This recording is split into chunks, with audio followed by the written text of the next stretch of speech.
لیے کہ میں عرض کرنا ہے کہ اس زمانے میں صحابہ کرام کے ساتھ غیبی مددوں کے بیان کرنے سے لوگ یہ سمجھتے ہیں کہ یہ ان کے ایمان کا کمال ہے. میری بات بہت توجہ جاتی ہے. یہ اصلاح ضروری ہے ہر کام کرنے والے کی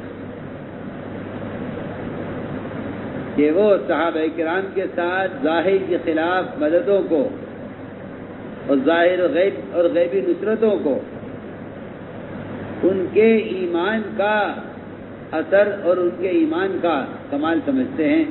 یہ میں کہتا ہوں کہ یہ کام کرنے والوں کی اجتماعی غلطی ہے. اس بات توجہ چاہتی ہے. یہ سوچ اور یہ فکر ہمیں اس طرف لے جا رہی ہے کہ اگر اسباب کے بغیر کام بنتا ہے تو ایمان ہے، اسباب کے بغیر کام نہیں بنتا ہے ہمارے پاس ایمان نہیں. اگر آسمان سے کھانے تیار اترتے ہیں تو ایمان ہے، اور اگر یہ نہیں ہو رہا ہے تو تمہارا ایمان بنا نہیں.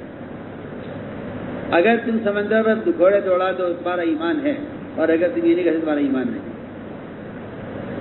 مجھے اس بات پر حیرت ہے، اس بات پر مجھے حیرت ہے کہ لوگ صحابہ کرام کے ساتھ ان کی غیبی مددوں کو ان کے ایمان کا کمال سمجھتے ہیں. مجھے اس غلطی پر حیرت ہے. آپ سب سے کہو یہ بات سمجھ بیٹھی. مجھے اس غلطی پر حیرت ہے کہ لوگ غیبی مددوں کو اور غیبی نصرتوں کو صحابہ کے ایمان کا کمال سمجھتے ہیں. اور اس زمانے میں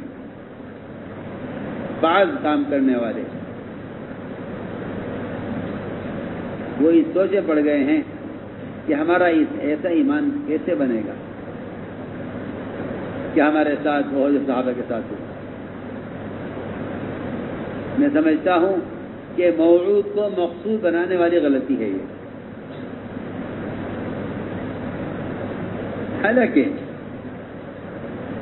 ایمان کا منتہا، ایمان کا مقتضی ظاہر کے خلاف ضروریات کا پورا ہونا نہیں ہے. میں تو سمجھتا ہوں کہ ایمان کا تقاضا اور ایمان کی انتہا اور ایمان کا درجہ وہ ضروریات کا پورا نہ ہونا ہے، نہ کہ ظاہر کے خلاف ضروریات کا پورا ہونے کو آدمی ایمان سمجھے. میری بات سمجھنا چاہتی ہے. اس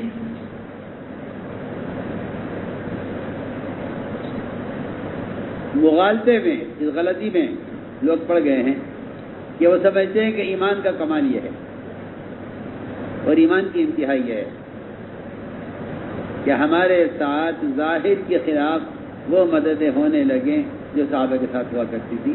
میں کہتا ہوں سب سے بڑی غلطی ہے، سب سے بڑی چوک ہے، اور میں کہتا ہوں کہ تیری مومن کو مقصد سے غافل کرنے والی غلطی ہے. مقصد سے غافل کرنے والی غلطی ہے. یہ میں اس لیے کہہ رہا ہوں کہ میں سنتا ہوں اور میں دیکھتا ہوں کہ اب کام کرنے والوں میں ایمان کا کمال یہ بن گیا ہے. حالانکہ سمجھنا یہ چاہیے کہ صحابہ کرام کے ساتھ ظاہری خلاف جو مددیں ہیں وہ ان کے ایمان کا کمال نہیں ہے، وہ ان کی اطاعت کا کمال ہے. میری بات توجہ جائے. یقین کی بنیاد پر جو قدم اٹھایا ہے عملاً، اس عمل کا بدلہ ہے یہ دنیا میں، آخرت میں جنتوں کی شکل میں ہوگا. اس لیے میں نے صاف سے بات کر دیا ہے کہ ایمان کا منتہا، ایمان کا مقتضی، ایمان کا تقاضا بھی یہ نہیں ہے، ایمان کا کمال بھی یہ نہیں ہے.